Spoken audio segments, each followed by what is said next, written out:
പുണ്യം പൂങ്കാവനം പദ്ധതിയിൽ എം.ആർ. അജിത് കുമാറിന്റെ കണ്ടെത്തലുകൾ തള്ളിയ DGP പി വിജയന് ക്ലീൻ ചിറ്റ് നൽകിയ സർക്കാർ. എം.ആർ. അജിത് കുമാർ ആയിരുന്നു പദ്ധതിയിൽ അഴിമതി എന്ന് റിപ്പോർട്ട് ചെയ്തത്. അനിരു അശോകനാണ് വിവരങ്ങളുമായി ചേരുന്നത്. അനിരു, എന്തായിരുന്നു ഈ പുണ്യം പൂങ്കാവനം ഈ പദ്ധതിയിലെ ക്രമക്കേട് എന്നുള്ളത്? എന്തായിരുന്നു അത് അന്ന് ആരോപിക്കപ്പെട്ടിരുന്നത് വിജയനെതിരായി? അപ്പോൾ നിലവിൽ അതിന് ക്ലീൻ ചിറ്റ് നൽകിയിരിക്കുകയാണ്. പിന്നെ അജിത് കുമാറിന് ഇപ്പോൾ തന്നെ ഒരു റിപ്പോർട്ട് തിരുത്തി അതിൽ അട്ടിമറി നടത്തി എന്നുള്ളത് കൊണ്ടാണ് സസ്പെൻഷൻ ആയിരിക്കുന്നത്. അപ്പോൾ ഈ റിപ്പോർട്ടും അദ്ദേഹം ഇതുപോലെ തിരുത്തി എന്നാണോ മനസ്സിലാക്കേണ്ടത്?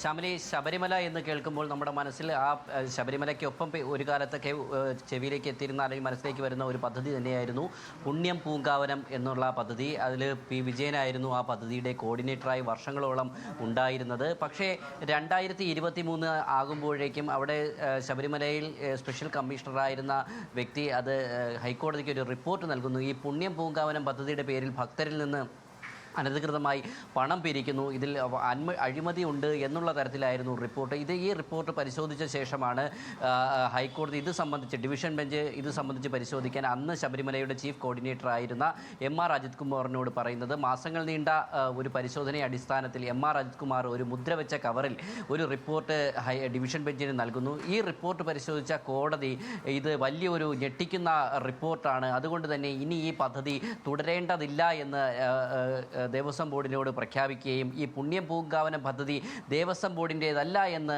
ഒരു പ്രചരണം ദേവസ്വം ബോർഡ് തന്നെ നടത്തണം എന്നുള്ള ഒരു നിലപാടിലേക്ക് എത്തുകയായിരുന്നു. പക്ഷേ ഈ മുദ്രവെച്ച കവറിൽ എം.ആർ. അജിത് കുമാർ എന്താണ് നൽകിയതെന്ന് വ്യക്തമല്ല. പക്ഷേ ഈ ഒരു മുദ്രവെച്ച കവറിൻ്റെ അടിസ്ഥാനത്തിൽ സർക്കാരിനോട് ഇത് സംബന്ധിച്ച് അന്വേഷിക്കണമെന്നും വ്യക്തമാക്കിയിരുന്നു. എന്നാൽ ഈ കാര്യങ്ങളൊന്നും ഈ മുദ്രവെച്ച കവറിൽ എന്താണ് എന്നുള്ളത് സർക്കാരും പുറത്തുവിടാൻ തയ്യാറായിരുന്നില്ല. പക്ഷേ ഇത് സംബന്ധിച്ച് ആഭ്യന്തര തലത്തിലൊരു അന്വേഷണം ഉണ്ടായിരുന്നു. എന്നാൽ ഇപ്പോഴാണ് അതിലൊരു നടപടി ഉണ്ടായിരിക്കുന്നത്. ഈ പറയുന്ന പദ്ധതിയിൽ അത്തരത്തിൽ ADGP എം.ആർ. അജിത് കുമാർ നൽകിയതുപോലുള്ള ഒരു ക്രമക്കേട് ഇല്ല എന്നുള്ളതാണ്. കോർഡിനേറ്ററായിരുന്ന പി വിജയന് ക്ലീൻ ചിറ്റ് നൽകിക്കൊണ്ടുള്ള ഒരു നടപടിയാണ് ഇപ്പോൾ ആഭ്യന്തര വകുപ്പിന് ഉണ്ടായിരിക്കുന്നത്. ഇപ്പോൾ നമുക്ക് മനസ്സിലാക്കാൻ കഴിയുന്നത് ഈ IPS തലത്തിലുള്ള ഒരു ചേരിപ്പോരാണ് ഇത്തരത്തിലുള്ള ഒരു റിപ്പോർട്ടിലേക്കും അതിൽ തുടർ നടപടികളിലേക്കും വരുന്നു എന്നുള്ളതാണ്. നേരത്തെയും പി വിജയനെതിരായി പല നടപടികളും ഈ ട്രെയിൻ തീവെപ്പുമായി ബന്ധപ്പെട്ടിട്ടൊക്കെ അന്നും പി വിജയന് ഈ പ്രൊമോഷൻ തടയുന്നതടക്കമുള്ള നടപടികൾ എം.ആർ. അജിത് കുമാറിൻ്റെ ഭാഗത്ത് നിന്നുണ്ടായിട്ടുണ്ട്.